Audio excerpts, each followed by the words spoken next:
بسم اللہ الرحمن الرحیم نحمدہ ونصلی علی رسولہ الکریم اما بعد۔ محترم دوستوں اور بزرگوں، پچھلی کئی مجلسوں سے میں آپ حضرات کے سامنے تعویذ، گنڈے، علاج، معالجہ اور اس سلسلے سے جو متعلق چیزیں ہیں ان کو ذکر کر رہا تھا۔ گزشتہ مجلس میں نے آپ کے سامنے ایک چیز ذکر کی تھی، بدفعلی، جس کو ہماری گجراتی میں ہم لوگ اپشکن سے یاد کرتے ہیں، اور مشرکوں اور ہنود کے یہاں، ہندوؤں کے یہاں یہ اپشکن بہت ہے، اور اس کی حقیقت بھی میں نے آپ کو بتا دی کہ آدمی سفر کے لیے نکلا اور راستے میں کالی بلی آ گئی تو انسان سمجھتا ہے کہ میرے اس سفر میں خیر نہیں ہے، اور اب اس سفر میں آگے بڑھا تو مجھ کو نقصان بھی ہوگا۔ تجارت کے لیے قدم آگے بڑھایا اور کوے کی آواز سن لی تو انسان اس پروگرام کو رکھ دیتا ہے کہ اس میں ہمارے لیے نقصان ہی نقصان ہے، بینیفٹ اور منافع نہیں ہے۔ یہ سب اپشکن ہے، اسلام میں اس کی کوئی حقیقت نہیں۔ عربوں کے یہاں بھی جاہلیت کے دور میں اس طرح کی چیز ہوا کرتی تھی۔ ان کے یہاں آدمی سفر پر جاتا اور پرندہ داہنی جانب سے بائیں جانب کو اڑتا تو سمجھتے کہ ہمارے اس سفر کے اندر بھلائی ہے، اور بائیں جانب سے سیدھی جانب کو اگر کوئی پرندہ اڑا تو اپنا سفر بند کر دیتے تھے کہ یہ بہت برا ہے، اس میں سفر کے اندر جانے میں مزہ نہیں ہے۔ لوگ اپنا بڑا بڑا سفر جو ہے وہ منقطع کر دیا کرتے۔ اسلام نے اس کی شہ کاٹ دی۔ ارے پرندے کے ادھر ادھر اڑنے سے کیا ہوتا ہے؟ ہمارے رب نے لکھا ہے تو گھر میں بھی ہوگا، اور اگر نہیں لکھا ہے تو آپ ایک نہیں دسیوں بلی بھی اگر سامنے سے کالی گزر جاوے، انسان کے اس سفر کے اندر کوئی نقصان نہیں ہو سکتا۔ اس کو لوک وائکا بھی کہتے ہیں۔ ہمارے یہاں بھی بعض ایسی چیزیں مشہور ہیں جس کا ہاتھ پیر کچھ نہیں، لیکن بوڑھوں سے سنتے چلے آ رہے ہیں اور بڑے اہتمام سے اس کو جو ہے لوگ لیتے بھی ہیں۔ جیسے ہمارے یہاں مشہور ہے کہ اگر چھوٹا سا بچہ رات کو رو رہا ہو اور چھت کے اوپر گھوڑ آ گیا ہو، جس کو عربی میں بوم کہتے ہیں، تو گھوڑ کی آواز اور بچے کی آواز اور ماں بھی اس کو ڈانٹ رہی ہو یا کچھ بول رہی ہو تو تینوں کی آواز مل جاتی ہے تو بچہ نقصان اٹھاتا ہے۔ اب بظاہر اس کا کوئی ہاتھ پیر نہیں ہے، نہ شریعت میں کوئی اس کا سراغ ملتا ہے اور نہ کسی اور جگہ سے۔ گھوڑ کے اور بچے کے اور ماں کی آواز کے ایک ساتھ ہو جانے سے بچہ نقصان پائے گا، ایسا کہاں سے رہا؟ اللہ نے تقدیر میں بھی تو کچھ لکھ رکھا ہے۔ اس لیے در حقیقت یہ اپشکن اسلام میں اسی وجہ سے منع ہے کہ انسان کا توکل اللہ پر سے اٹھ کر ان ظاہری چیزوں پر ہو جاتا ہے، اور ہماری ذات کا بھروسہ اللہ پر نہیں اور ان چیزوں کے اوپر جس کی کوئی حقیقت نہیں، تو پھر ہم تو اللہ کو بھول گئے، اور اللہ کو بھولنے والا آدمی سمجھو شرک میں مبتلا ہے۔ اسی لیے رسول اللہ صلی اللہ علیہ وسلم کی بعض روایتوں میں بہت سیدھا آیا ہے۔ حضرت عبداللہ ابن مسعود رضی اللہ تعالیٰ عنہ کی روایت میں ہے، آپ صلی اللہ علیہ وسلم فرماتے الطیرۃ شرک، الطیرۃ شرکن، الطیرۃ شرکن، 3 مرتبہ آپ نے فرمایا یہ بدفعلی لینا اور اپشکن لینا شرک ہے، اپشکن لینا شرک ہے، اور اپشکن لینا شرک ہے، 3 مرتبہ آپ صلی اللہ علیہ وسلم نے فرمایا۔ علماء اس کی وجہ یہی ذکر کرتے ہیں کہ ہمارے بھروسے کی ذات ایک ہی ہے اللہ۔ اب اگر بلی اور کتے اور اس طرح کے پرندوں پر ہمارا بھروسہ اور توکل ہونے لگے تو پھر رب گیا کہاں؟ اور جس نے رب کو بھلا دیا، شرک کے ایک سٹیپ کے اوپر اس نے قدم رکھ دیا۔ کوئی کم جملہ نہیں ہے، اتنا مختصر سا آپ صلی اللہ علیہ وسلم کا جملہ ہے، یہ اپشکن لینا شرک ہے۔ اور یہی وجہ ہے کہ مسلمانوں کے مقابلے میں کفار کی طبیعتیں اس میں زیادہ لگتی ہیں۔ آج بھی آپ دیکھیے ہمارے پڑوس میں جو رہتے ہیں لوگ، ان کے یہاں اپشکن کی بھرمار ہے۔ بعض مرتبہ اخبار کے اندر پوری فہرست آتی ہے کہ اس چیز کو اگر سامنے دیکھو اپنا سفر بند کر دو، اور جس پروگرام میں آگے بڑھنا چاہتے ہو اسے منقطع کر دو۔ کفر سے اس کا بڑا تعلق ہے، اپشکن کا شرک سے بڑا تعلق ہے۔ اسلام اس کو ریجیکٹ کرتا ہے، اگنور کرتا ہے، اسلام قبول نہیں کرتا اس چیز کو۔ وجہ اس کی یہی ہے کہ ہمارے رب پر سے توکل اٹھتا ہے اور ہم ان معمولی اور حقیر چیزوں کو اپنا توکل دیتے ہیں۔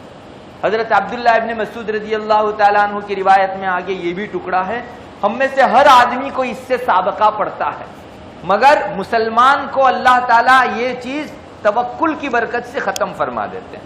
ہر ایک کو ہوتا ہے کہ اس طرح کی چیز ہوئی، شاید میرے سفر کے اندر کچھ برائی تو نہ ہو، مگر مسلمان کا توکل چونکہ اللہ پر ہے اس لیے اب شکن کی نحوست ختم ہو جاتی ہے، اور اللہ تبارک و تعالیٰ اپنے اوپر توکل کی برکت سے اس کو مصیبتوں سے محفوظ رکھتا ہے۔ یہ ٹکڑا آخر میں جو روایت کیا گیا، بعضوں نے کہا یہ خود رسول اللہ صلی اللہ علیہ وسلم نے فرمایا کہ ہم میں سے ہر ایک کو اس سے سابقہ پڑتا ہے، مگر مسلمان سے اب شکن ٹل جاتا ہے توکل کی برکت سے۔ بعضوں نے کہا یہ حضرت عبداللہ ابن مسعود رضی اللہ تعالیٰ عنہ نے خود تشریح فرمائی ہے اس کی، کہ ہر ایک کو اس طرح کی چیزیں پیش آتی ہے مگر مسلمان جو ہے وہ اس سے دور رہتا ہے۔ ایک روایت کے اندر آتا ہے کہ اس طرح اب شکن لینا یہ غیر اللہ کی عبادت کرنے کے درجے میں، من الجبت، جبت کہتے ہیں یہ جو بت ہیں، بڑے چھوٹے جو بت رہتے ہیں آج بھی جو ہے وسرجن جس کا ہونا ہے، یہ سب جبت کہلاتے ہیں، اللہ تبارک و تعالیٰ کے دشمن۔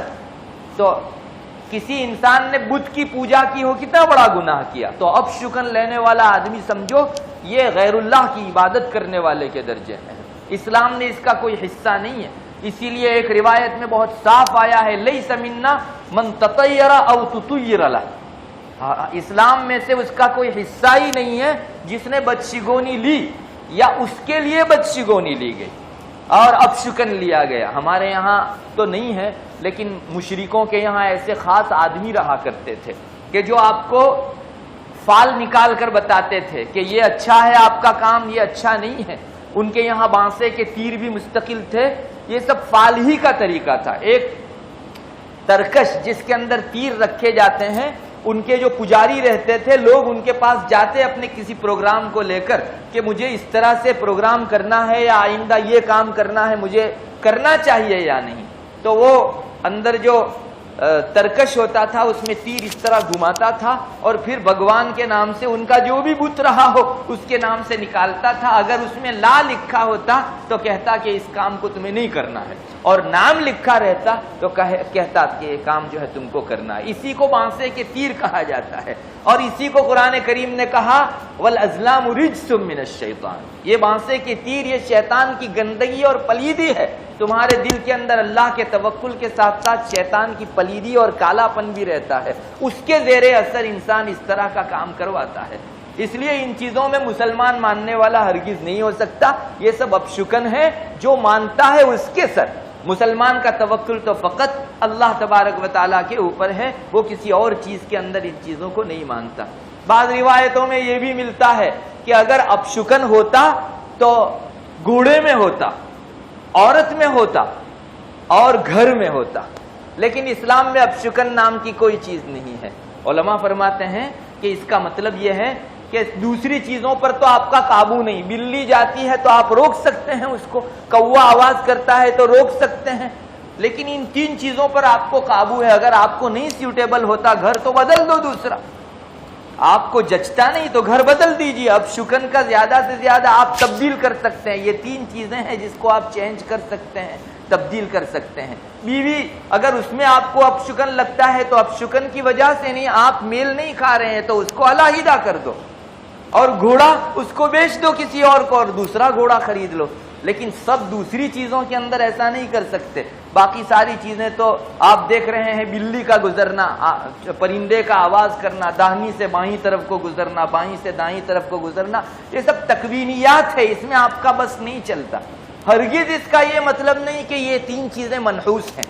علماء نے یہاں صاف فرمایا ہے کہ آپ صلی اللہ علیہ وسلم نے فرمایا کہ اگر نحوست ہوتی، اپشکن ہوتا تو ان تین چیزوں میں ہوتا، لیکن اپشکن ہے ہی نہیں تو ان تین چیزوں میں بھی نہیں ہے، مگر تین چیز کا نام اس لیے لیا کہ آپ اس میں کچھ تبدیلی کر سکتے ہیں، باقی کسی چیز میں تبدیلی نہیں کر سکتے۔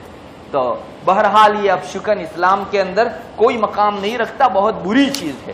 ہاں نیک فالی اچھی چیز ہے، اگر آپ اچھی فال لو کہ اس سے بہتری ہوگی، کسی کے اچھے نام کو سن کر آپ نے اپنے لیے اچھی فال لی تو بہت بہتر ہے۔ جیسے کوئی آدمی کوئی چیز ڈھونڈ رہا تھا اور کسی انسان نے پکارا، دوسرے کا نام وہاں تھا واجد، ایک آدمی واجد نام کا تھا، تو کوئی شخص اپنی چیز ڈھونڈ رہا تھا، ایک نے دوسرے کو پکارا اے واجد ادھر آؤ۔ واجد کا ترجمہ عربی میں ہوتا ہے پانے والا۔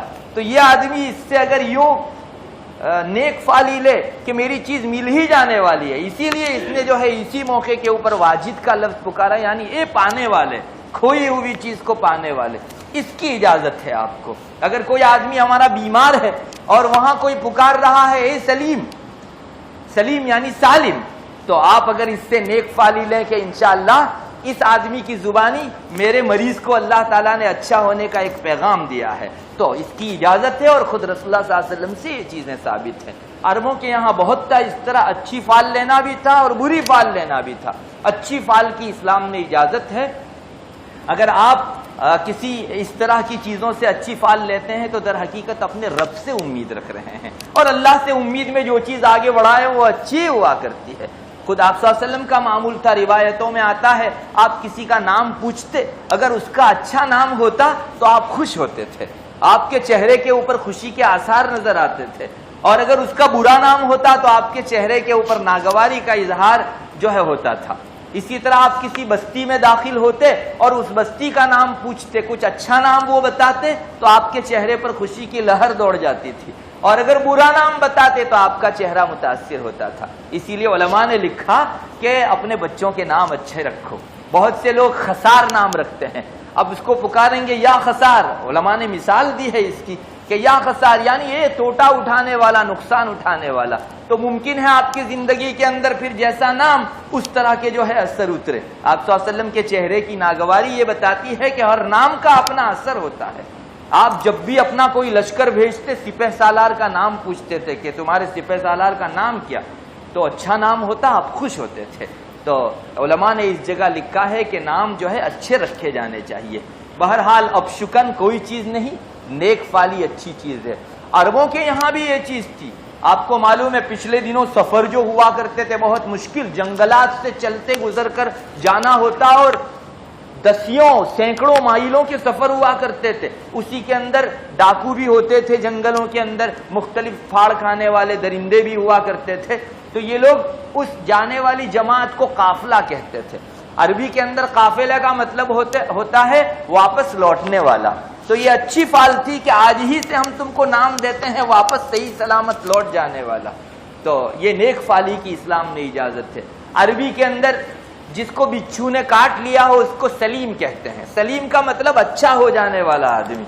تو ابھی تو بچھو نے کاٹا، ابھی اس کا علاج ہوگا تب اچھا ہوگا، مگر ابھی سے اس کو نام دے دیا گیا سلیم. یعنی ہم تم سے نیک فالی لیتے ہیں کہ بچھو کا ڈنگ تم کو اچھا ہونا ہی ہونا ہے. عربی کے اندر یہ جو تھوڑا نکلتا ہے اس کو دمبل کہتے ہیں. ہمارے گجراتی میں بھی بعض لوگ دمبل دمبل اس طرح سے بولتے ہیں، تو یہ دمبل کہا جاتا ہے. اور عربی میں دمبل بمانا اصلح، درست ہونے والا. تو عربوں کے یہاں یہ چیز بہت چلا کرتی تھی. اچھی فال یہ اسلام بھی پسند کرتا ہے، چونکہ اس میں اللہ پر توکل بڑھتا ہے کہ میرا رب اس نام کے ذریعے سے انشاءاللہ میرے ساتھ خیر کا معاملہ کرے گا. ایک آدمی صلح کے لیے جا رہا تھا، اگر راستے میں اس کو صلح کے لفظ کی کوئی جو ہے تختی دکھے یا کامیابی کی کوئی تختی دکھے تو وہ اس سے نیک فالی نکالے کہ میرا رب میرے اس سفر کے اندر انشاءاللہ میری اس صلح میں کامیابی رکھے گا. آپ ایسا کر سکتے ہیں. لیکن بدفالی اس کی وجہ سے مجھے نقصان ہوگا اور بلی کی آواز کی وجہ سے مجھ کو یوں نقصان ہوگا، اس کی اسلام کے اندر بالکل اجازت نہیں، اور یہ شرک کے قبیل سے ہے. بلکہ بعض روایتوں میں آتا ہے کہ جو لوگ نجومی پنا کرتے ہیں، کہانت کرتے ہیں، بھوشیہ وانی بتانے والے جو لوگ ہیں وہ، اسی طرح یہ بانسے کے تیر نکالنے والے ہیں وہ لوگ، اسی طرح جو لوگ بدفالی کی وجہ سے اپنے گھر واپس لوٹ آتے ہیں، سفر منقطع کر دیتے ہیں، یہ لوگ کبھی بلند درجات نہیں پا سکتے. رسول اللہ صلی اللہ علیہ وسلم کے ایک ارشاد میں یہ بات ہے، 3 قسم کے لوگ بڑے درجے پر کبھی نہیں پہنچ سکتے. ان میں سے ایک تو جیوتشی پنا کرنے والا آدمی، دوسرا وہ بانسے کا تیر نکالنے والا، فال نکالنے والا آدمی، اور تیسرا اس طرح کا کوئی اپشکن دیکھا اور اس نے اپنا سفر منقطع کر کے اپنے گھر لوٹنا شروع کر دیا. یہ 3 لوگ بڑے درجات پر کبھی نہیں پہنچ سکتے. اولیاء اللہ بڑے درجات پر ہوتے ہیں، اللہ سے قریب ہوتے ہیں، گویا اس کو اللہ کی نزدیکی حاصل نہیں ہوتی. اور اس کے اندر اس طرح سے اپشکن لینے کی وجہ سے شرک کے وائرس آ گئے. اللہ نہ کرے یہ آگے بڑھے، اگر پنپے تو بعض مرتبہ انسان کو مشرک تک بنا سکتے ہیں. اور موت کی گھڑی کے اندر جب بہت نازک گھڑی ہوتی ہے، یہ شرک بڑھ بڑھ کے انسان کو بے ایمان اس دنیا سے رخصت کرا سکتا ہے. اس لیے اس طرح کے اپشکنوں کے اندر انسان کو ماننا نہیں چاہیے. اسلام نے شہ کاٹ دی ہے کہ اچھی فال ہے تو لو بری فال ہے، کہو نہیں اس کا کوئی اثر نہیں، میرے رب کا جو فیصلہ ہے وہی ہو کر رہے گا۔ انشاءاللہ اس سے توکل بھی بڑھے گا، شرک سے انسان محفوظ بھی ہوگا، اور اللہ تبارک و تعالیٰ کی نزدیکی کا راستہ بھی حاصل کر سکے گا۔ اللہ تبارک و تعالیٰ اس قسم کے جو خرافات ہمارے معاشرے کے اندر پھیل گئے ہیں ان سے ہماری نجات، ہم کو نجات عطا فرماوے، اور اسلام کی جو تعلیمات ہیں ان کے اوپر قدم بقدم چلنے کی توفیق مرحمت فرماوے۔ وآخر دعوانا الحمدللہ۔